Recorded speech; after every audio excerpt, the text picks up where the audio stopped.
When I give seminars or go on podcasts and stuff like that, I'm always pretty open about the mistakes I made as a person, either in my personal life or as a coach. I believe that someone who's willing to open himself up is a lot more worthy of being trusted because if they are capable of accepting showing the vulnerable side of them, then normally they don't have anything to hide.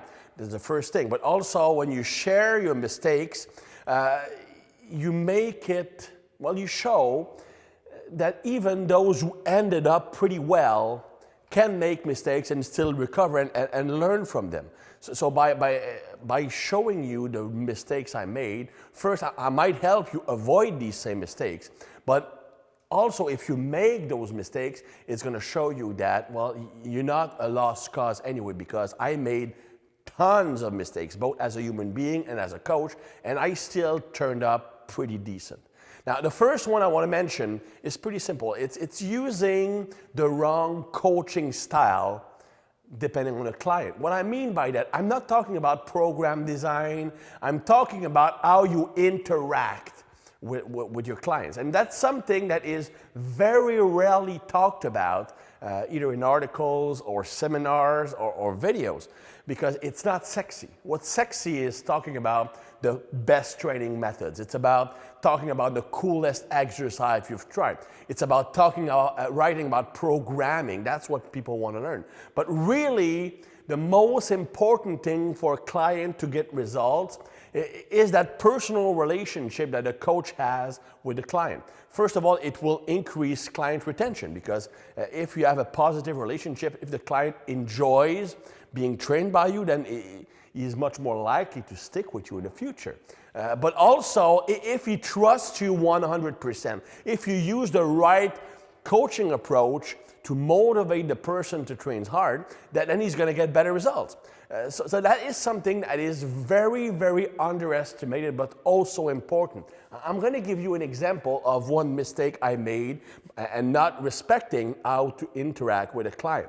Now, some people, like if you read or about my neurotyping system or get the online certification or watch the videos, then you're going to know that you have 5 different neurotypes and they all have different personalities, respond to different types of training, but also they respond to different types of coaching. For example, a type 1A, the person who's super competitive, very confident, very vocal, these people like to be challenged. In fact, like making fun of them in the gym, like for example, well, that last squat looked like shit, man, you have nothing left, nothing. Well, he's gonna prove you wrong, put 10 pounds on the bar and squat more just to prove that you're wrong because he's that competitive. So with these people, using a coaching style that is like that, challenging, go back and forth like that, playing almost being like a buddy or a competitor is actually a very effective coaching style. That won't work for a type 3, for example. The type 3 needs to be reassured. So if you use the same approach, they will get anxious and underperform. You need to give them tons of feedback, making them feel secure about their capacity to do the exercise. And for example, now, just to illustrate that thing, I remember when I started out as a coach, the 2 groups of clients I had were hockey players and figure skaters. Now, of course, it's pretty hard to have 2 more drastically opposite type of athletes and personalities. Now, I remember, of course, I had more experience with the hockey players and guys, me myself being from football, and I was also a football coach. Now, with football players, with hockey players, a lot of them are highly competitive, driven, and confident.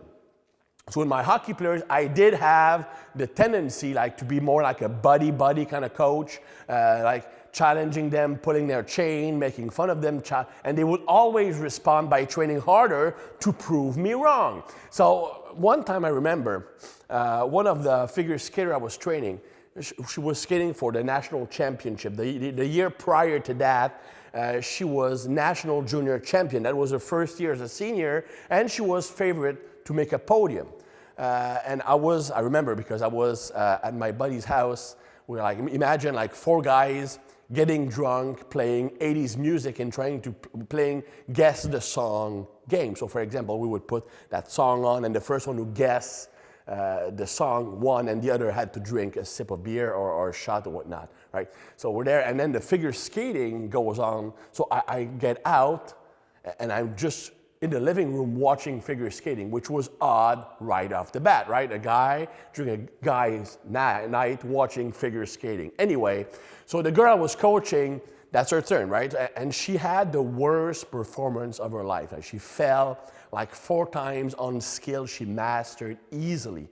So the next week, we're in the gym, which was actually in the arena.